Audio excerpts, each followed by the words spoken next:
નમસ્કાર દર્શક મિત્રો, યુથ 24 ન્યૂઝમાં આપનું હાર્દિક સ્વાગત છે। ડભોઈ બનવા જઈ રહ્યું છે દર્ભાવતીને બદલે ગટરાવતી।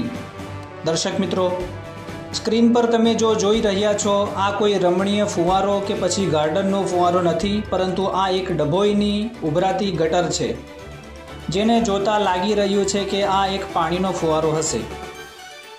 ડભોઈમાં નગરપાલિકા માટે ઉભરાતી ગટરો એ એક રોકેટ સાયન્સ મુદ્દો બની ગયો છે કે જેનું નિરાકરણ કરવું નગરપાલિકા તંત્ર માટે માથાનો દુખાવો બની ગયો છે।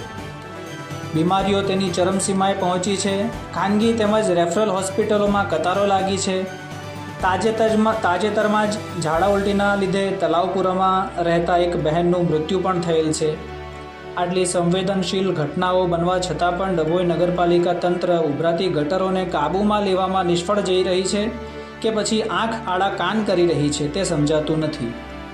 ડભોઈમાં સિંગલ યુઝ પ્લાસ્ટિક એટલે કે ઝબલા ઉપર રોક લગાવવામાં તંત્ર જેટલું સક્રિય છે અને જેટલી નિષ્ઠાપૂર્વક અને જેટલા દિલથી કાર્ય કરી રહ્યું છે, તેટલું જ બળ તેમના પ્રાથમિક ફરજ એટલે કે ઉભરાતી ગટરોને બંધ કરાવવામાં લગાવ્યું હોય તો લગભગ દવાખાના ખાલી જોવા મળે અને ડભોઈને દર્ભાવતી બનાવવા તરફ વેગ મળે અને સાથે સાથે ડભોઈ સ્વચ્છ અને સ્વસ્થ પણ જોવા મળે। Bureau report, Abid Hussain, Dabhoi.